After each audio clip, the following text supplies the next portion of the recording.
Where could my hotel be? Huh? My husband and I are. My mother-in-law, who wants to divorce me, and my husband, is clearly giving me a hard time. But I never thought she would follow us even to our honeymoon.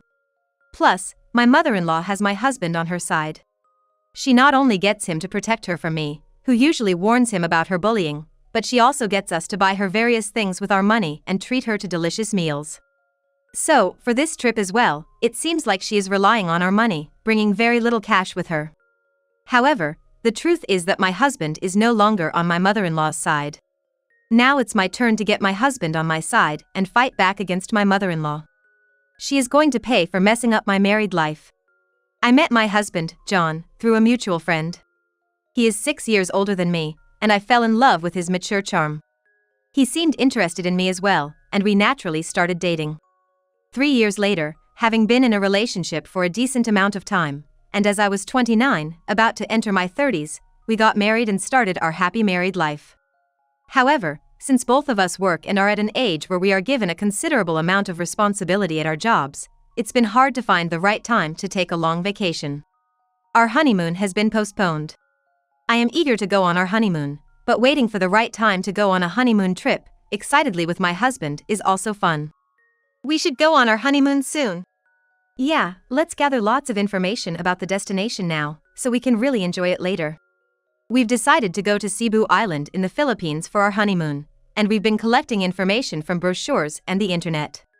There are not many tourist spots, but it is an attractive resort area where we can fully enjoy the beautiful sea, plus the cost of living is low.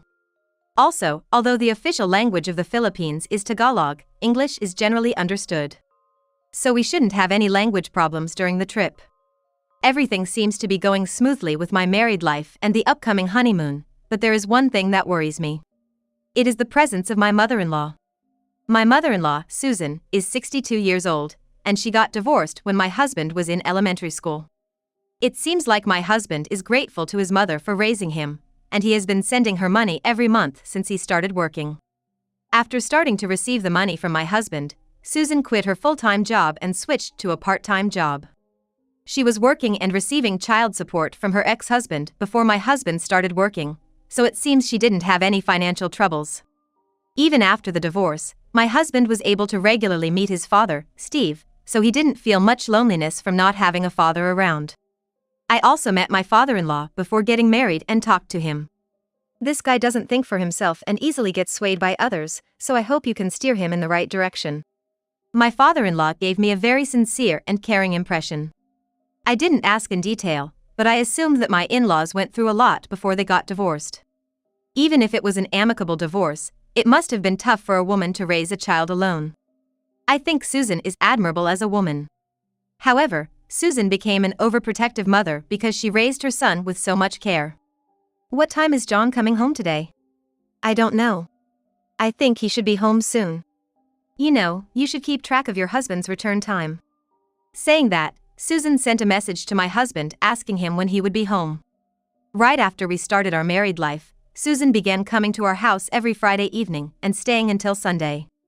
She would do household chores such as cooking and laundry while she was staying, but she was doing it not to help me, but to take care of her son. John likes this seasoning.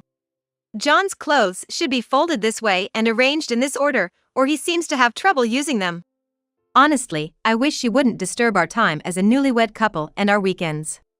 However, I think it's natural for a mother who raised her child with so much care to worry about whether her child is having a successful marriage. I don't want to disrupt our relationship by warning Susan, so I decided to endure her behavior for a while, hoping that once she realizes our married life is going smoothly, she will stop coming. I often get told that I'm too considerate of others, always putting their needs before mine. Indeed, I often regret not speaking up when something bothers me. Hey, with this seasoning, John won't be able to eat it. Make it again. If you put away the clothes like this, it's hard for John to use them. Take them all out and rearrange them. Until now, my mother-in-law, who'd come over on weekends, would do the chores without asking. Of course, since it's my house, it's natural for me to do the household chores. However, I was puzzled as to why she suddenly stopped doing them herself after having been so keen on them before. Moreover, she keeps making me redo tasks, saying I did them wrong. This makes my weekends tiring. I asked my husband if he knew why her attitude had suddenly changed. Susan has been really strict lately. Did I do something wrong? Maybe it's because I kinda complained. It's normal to feel some dissatisfaction when your living environment changes after marriage. Since living with me, my husband had been bothered by things like me leaving water around the sink after using it or forgetting to add more water to the bathtub after I bathe. But we both remind each other about these things, they're not major issues for us. However, when my husband casually mentioned these minor annoyances to his overprotective mother, she misunderstood, thinking he was genuinely distressed. She started to see me as a wife who's causing her dear son discomfort. Hey, I know it's hard since we're close, but can you talk to your mom about this? And maybe she could visit less? We aren't newlyweds anymore. Yeah, you're right. I'll talk to her about it. My husband seemed a bit down, but he agreed to speak to his mother. Even though she started treating me unfairly, she's still the woman who raised my husband with so much care. He must feel conflicted about confronting her. Though I felt it was a harsh request, I still asked my husband to talk to his mother about her behavior. I hoped this would calm the situation and reduce the frequency of her visits, allowing us to enjoy our newlywed life even more than before. That's what I thought, but things took an unexpected turn. I've told you so many times that John doesn't like this flavor. When will you learn how to cook properly? Yeah, why can't you listen to my mom? Despite all this, my mother-in-law continued to visit us every weekend. And now, with my husband on her side, they both started to team up against me. How did things end up this way? Turns out, it was all her doing. Why are you siding with Mom? Didn't you say you'd talk to her? I heard from her. When I'm not around, she says you've been bullying her. It seems my husband believed the lies his mother told him when he confronted her. John likes it this way, so make it like this. Enough. Stop being so nitpicky. Let me do things my way. The version of me in her stories seemed exaggerated. Moreover, without any proof, my husband fully believed her words. If there's no evidence, he should at least doubt her claims a little and ask me about it. Now I understand why my father-in-law once said that my husband is easily swayed and doesn't think for himself. It seems my husband is quite gullible. And with my husband on her side, my mother-in-law's behavior only got worse. John, where should we go today? How about that pasta place downtown we haven't been to in a while? Just stay home, okay? They started to go out, leaving me behind. This is a classic case of a mother-in-law bullying her daughter-in-law. Furthermore, my husband seems to be paying for all her expenses. The money he's spending on her is our money. We got married, which means we need to save for our future, including our retirement and potential childcare costs. It's not right for him to spend it so carelessly. I then overheard a conversation that really shocked me. It's hard visiting every week. Maybe I should just move in? That might be a good idea.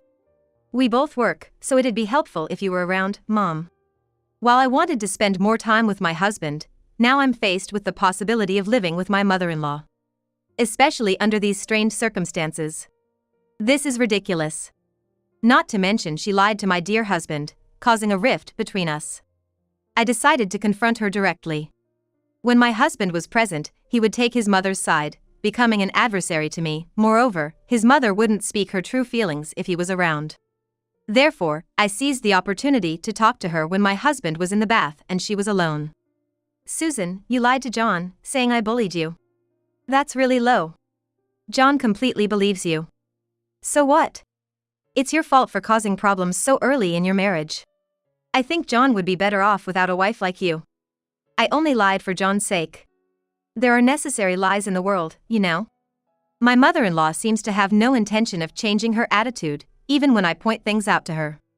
However, I didn't think a person who could easily bully her daughter-in-law for the sake of her son would actually listen, so this was expected.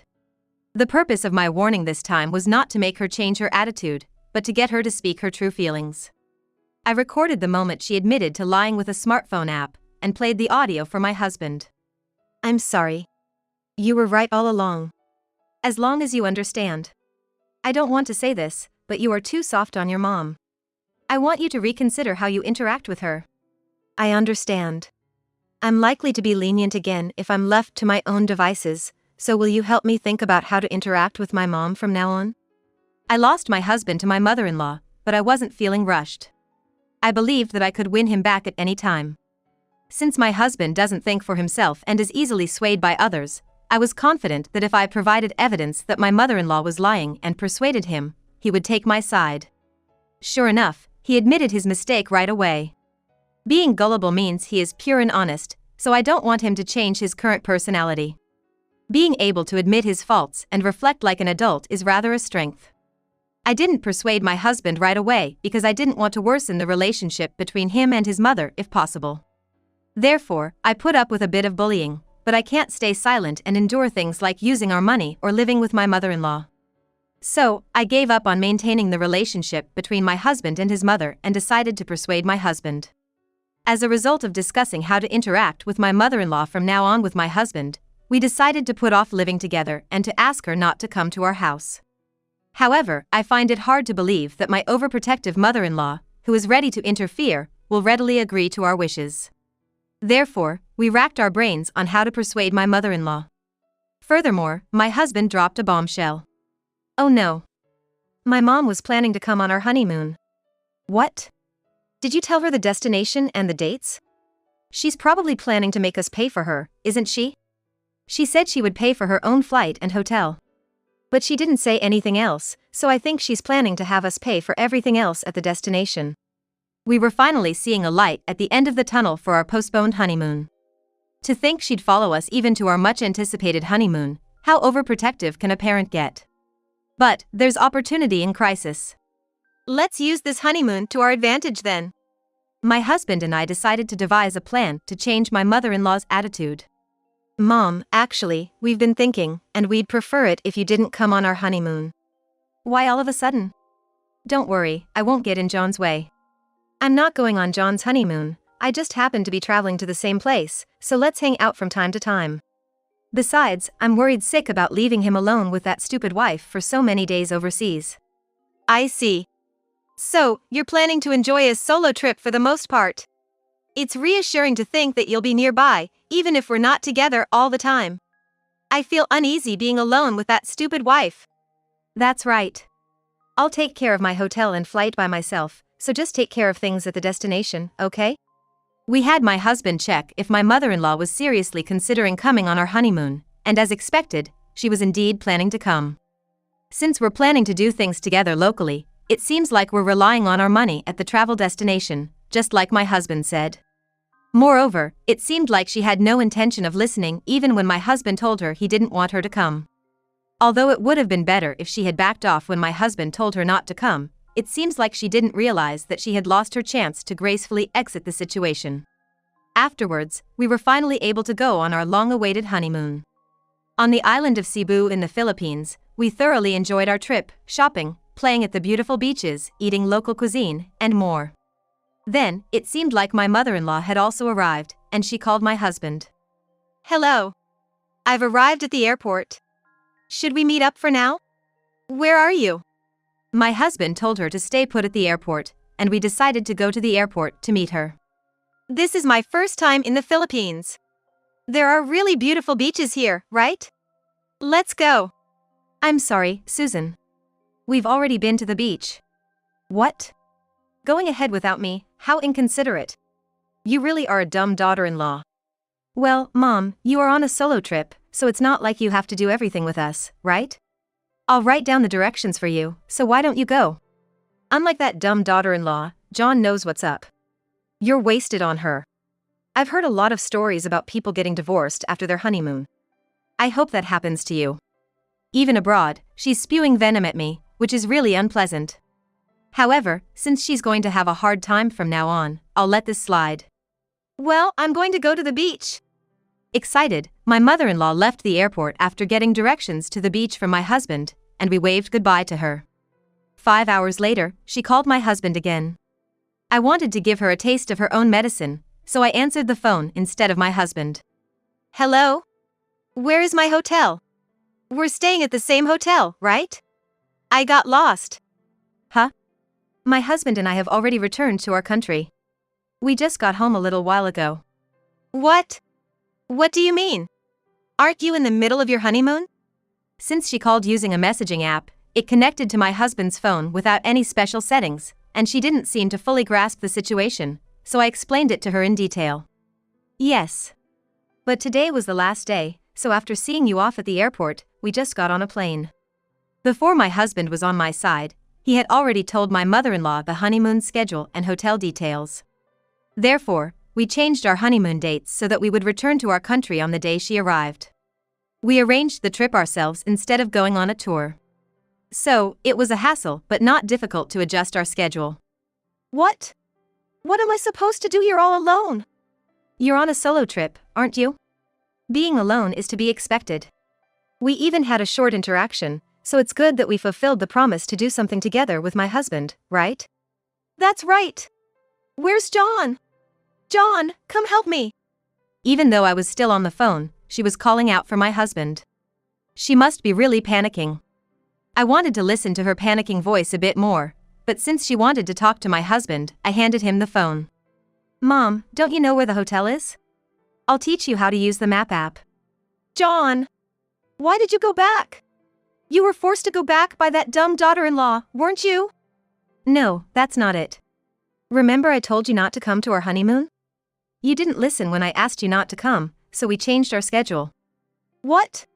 You were calling her a dumb daughter-in-law even before we left for the honeymoon, weren't you? Why are you taking her side now? I heard the voice recording of you lying to me, Mom. I was wrong for believing what you were saying. Hearing words that sounded like denial from her beloved son, my mother-in-law seemed to be in shock and couldn't say anything. My husband was on my side after I persuaded him before the honeymoon.